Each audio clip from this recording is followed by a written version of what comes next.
Everyone, please rise. Okay, Mr. Bakunlay, please be here in front to lead the prayer. Thank you very much. Okay, good day, class. Alright, so before you take your seats, please pick up some pieces of paper under your chairs and arrange your chairs properly. Okay, how are you, class? Are you doing good? Alright, that's good to hear. So before we formally proceed to our next topic today, so let's have first a review about our previous discussion. So who among the class can still remember our last topic? Yes, Mr. Ontanilias? Alright, so our last topic is all about the NCBTS, or the National Competency-Based Teacher Standard. Alright. So now we will going to have our new topic that we're going to tackle today, and these are the Presidential Decree number 1006, or providing for the professionalization of teacher, regulating their practice in the Philippines and for the other purposes. So, whereas Mr. Villapuerte, please read. Alright. So, whereas the Constitution provides that all education institutions shall be under the supervision of and subject regulating by the state, of it requires the state shall establish and maintain a complete adequate and integrated system of the education. So, in the pursuit of this objective, so the Department of Education Culture has adopted ways and means to overseeing all the educational institutions in the country. And this supervisory functions of the DSC has been primarily learned towards ensuring that the educational institutions culture in the studentry, so love of the country, teach the duties of citizenship and develop moral character, personal discipline, and scientific, technological, and vocational efficiency. So to implement this objective, so the institutions has relied upon their teacher whose direct and containing interactions with the young people and among the citizenry. So this accounts for the tremendous growth of the teaching population, comprising in the civil service of a sector alone 30,000 teachers deployed all over the country. So to ensure that in the immediacy and urgency of teacher recruitment qualitative requirements are not overlooked, so it has become necessary to regulate the teaching profession. So, to ensure the immediacy and urgency of the teacher recruitment qualitative requirements, so in recognition of the vital role of teachers in national building and as an incentive to raise the moral of a teacher's implementary by be considered as the professional in teaching and be recognized as a professional. So therefore, our President Ferdinand Marcos hereby declare this section. So the first section is the section 1. So this decree shall be known as the decree professionalization teaching. And the section 2, Mr. Ligaria, please read section 2. Alright, declaring of a policy. So it is hereby declared a policy that the teacher education shall be give primary concerns and attention by the government and shall be of the highest quality of strongly oriented to the Philippine conditions and to the needs of and aspirations of the Filipino, even as it seeks enrichment from adaptable ideas and practices of other people. So the next section, section 3, Ms. Masaudling, please read. Alright, thank you. So definition of terms as used in the decree of the following shall be construed as follows. So the first one here is teaching refers to the profession primary concern with classroom instructions at the elementary and secondary levels in accordance with the curriculum prescribed by National Board of Education, whether on part-time or a full-time basis in a public or a private school.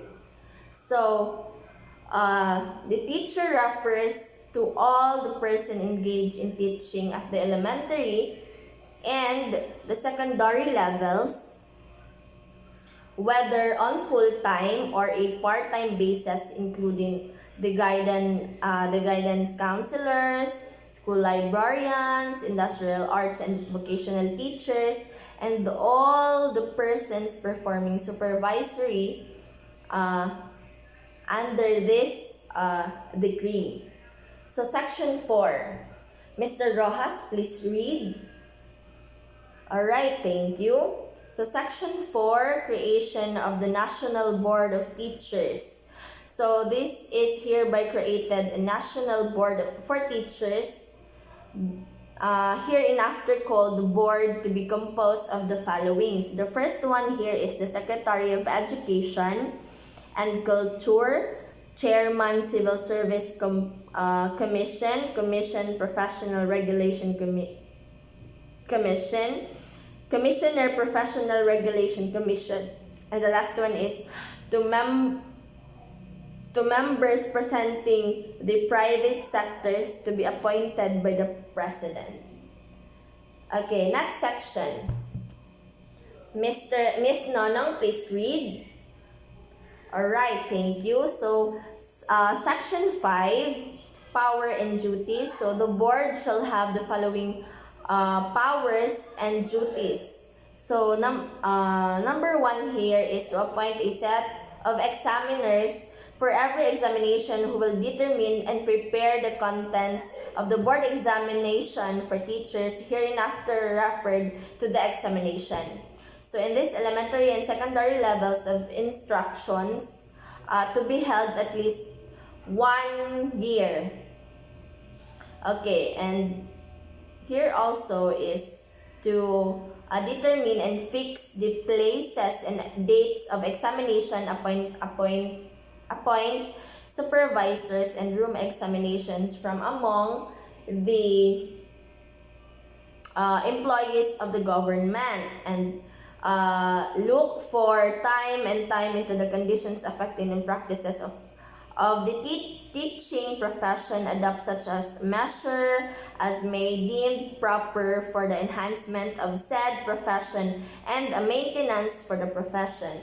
So number 4 is to issue, suspend, revoke, replace, or reissue professional teacher certificate and administer oaths. So appoint subject to the provision of existing laws such as official and employees as are necessary in the effective performance of its functions and responsibilities, prescribe their duties and fix their compensations. So prescribe and collect examination of other phases are as may deem proper, and regulate and exercise such as powers, functions, and duties and may be necessary to carry into effect to the purpose of the decree. Alright, so next section. Miss De La Cruz, please read. Okay, thank you very much. So section 6.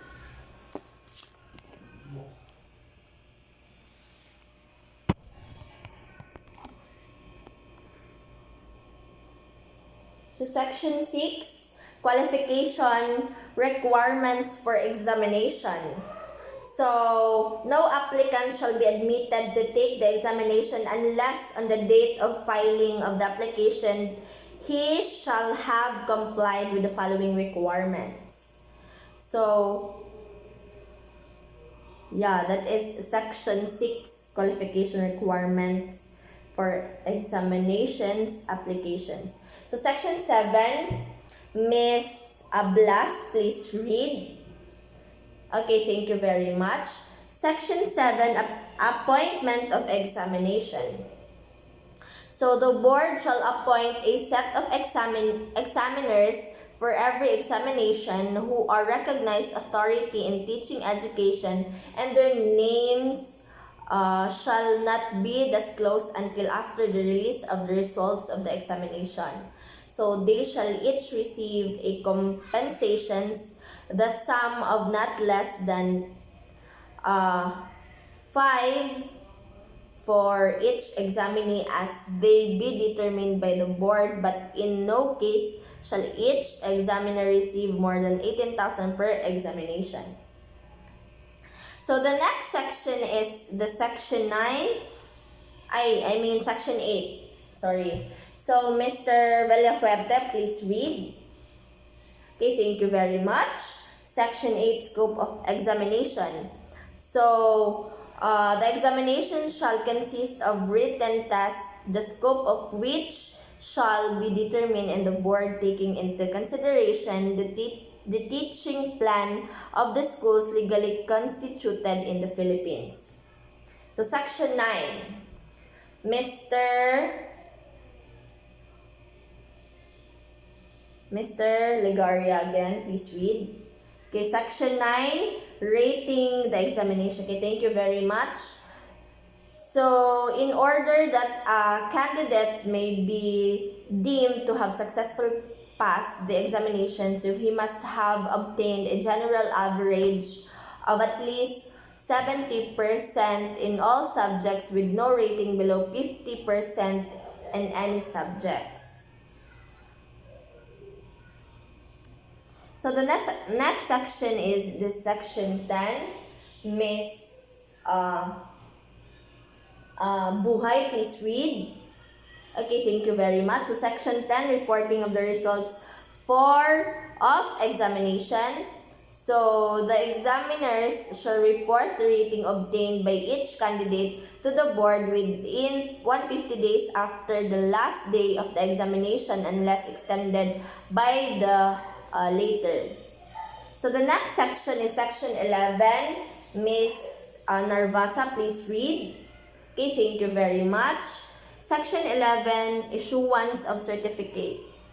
So, teachers who have passed examinations given by the Civil Service Commission of jointly by the Civil Service Commission and the Department of Education and Culture shall be considered as having passed the board examinations for teachers. Department of Education, so the board may consider their certificates of eligibility or issue an entirely new certificate upon registration of the teacher and payment of the corresponding fees. So next section is the section 12. Miss Arak, please read. Okay, thank you very much. So section 12, registration. So the Civil Service Commission shall, as an arm of the board, register holders of a professional teacher certificate, which registration shall evidence that the registrant is entitled to all rights and privilege of the professional teacher unless the certificate is suspended or cancelled by the board for just a cost. So next section, section 13, Mr. Beton, please read. Okay, thank you very much. Section 13, reissuance of revoked certificates and replacements of lost certificate. So, the board may, for for reason of equity and justice, and upon proper application therefore issue another copy, original or duplicates upon payment of the required fee, or a certificate which has been revoked. So a new certificate replaced a lost, destroy, or maybe issued subject to the rules of the board. Okay, next section, section 14.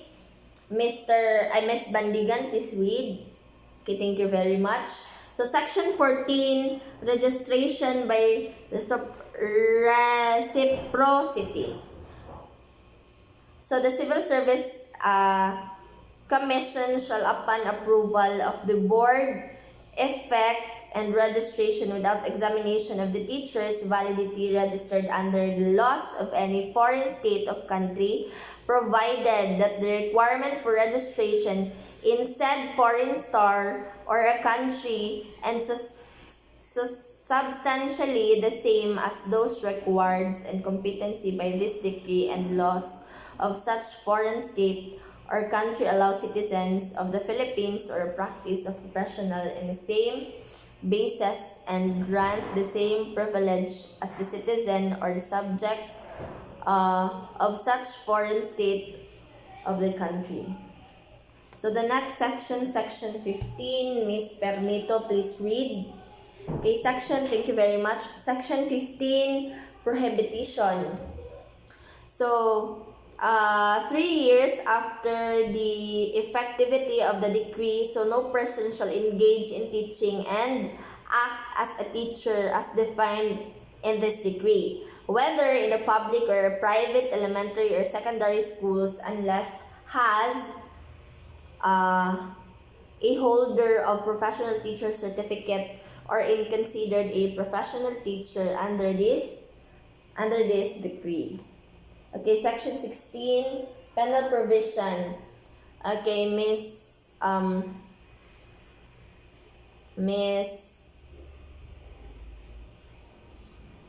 Baino, please read. Okay, thank you very much. So section 16 is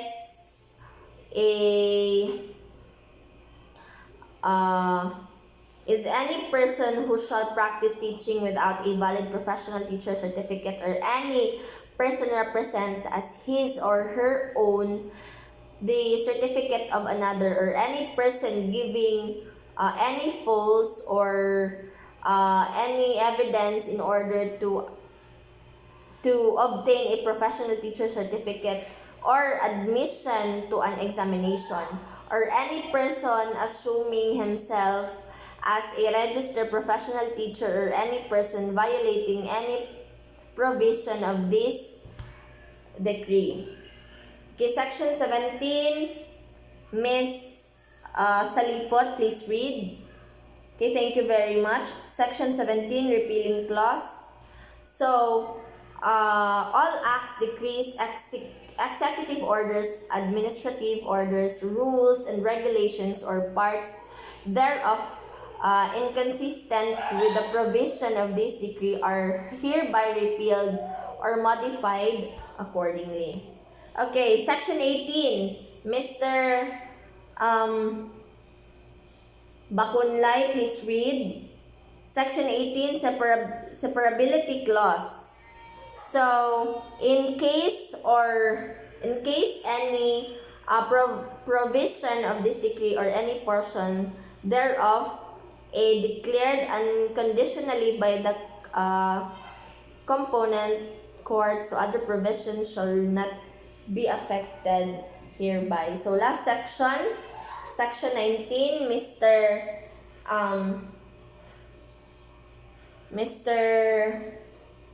Bakunlay again, please read. Okay, thank you very much. Section 19, effectivity. So this decree shall take effect January 1, 1977, and then the city of Manila this 22nd day of September in the year of our Lord 1976. So that is the presidential decree 1006, or the providing for the professionalization of the teacher, regulating their practices in the Philippines, and for the other purposes. So now, let's proceed to our activity. So this activity is entitled brainstorming. So please read the direction, Miss Ara. Okay, so you will be grouped in, so the class, I will read and the direction. So the class will be divided into 4 groups and share their understanding about the assigned sections they have been given by group. Then choose a member to present their answers. So you will be grouped into 4 groups, and each group will be given a 4 sections, and then you choose one representative to present your answer here in front. Alright? Is that clear? Okay, thank you very much. So I'll give you 5 minutes to finish that activity. Okay, time is up. So who wants to present first their work? Okay, group 1. Okay, thank you. Group 2. Thank you very much. How about the group 3? Okay, thank you very much. Group 4. Okay. Now, let's proceed to another activity. So this activity is entitled Create Me. Miss Rosales, please read the direction. So in the same group, create or make a slogan about the professional teachers. Alright, so in the same group, so you will make a slogan about the professional teachers. So I'll give you 5 minutes to finish this activity. Okay, your 5 minutes starts now. Okay, time is up. So, please pass your slogan here in front. Okay, thank you, students. So now, for our evaluation, so I want you to get 1/2 sheet of paper to answer these questions. Okay, number 1. Presidential Decree 1006 entitled Providing for the Professionalization for Teachers, Regulating Their Practices in the Philippines, or otherwise known as A. Decree Professionalization Teaching, B. Decree Professionalization Teacher, and C. RA 7836. So I will read the question only once.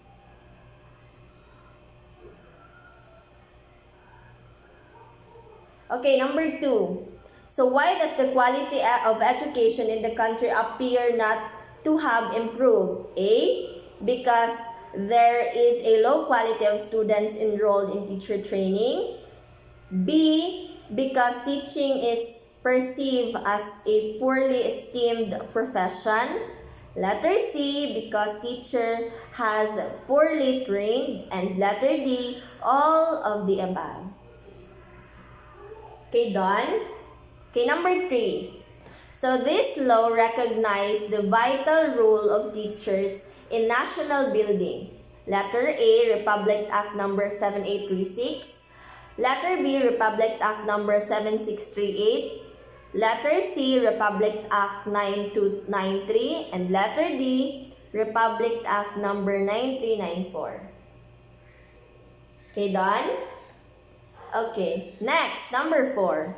So this refers to the professional or the profession primarily concerned with the classroom instruction at the elementary and secondary levels. Letter A, Superintendent. B, Teaching. C, Teacher. D, Board. Okay, done? Okay, number 5.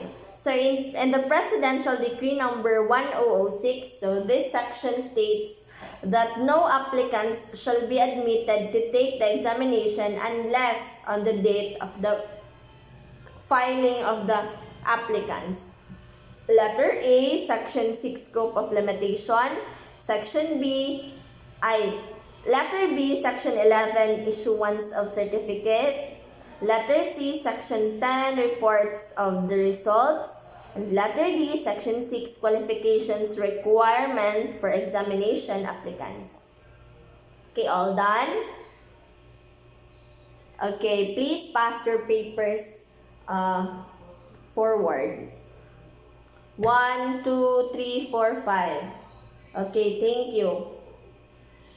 So for your assignment, so I want you to study in advance the RA 9293 because we will be having an oral recitation next meeting. Okay, is that clear? Alright, so your assignment is you have to study in advance the RA 9293 because we will having a oral recitation next meeting. Okay, is that clear? Okay. Thank you everyone. I hope you learned something today and that's all for today. Okay. Goodbye class. Okay, goodbye. Thank you class.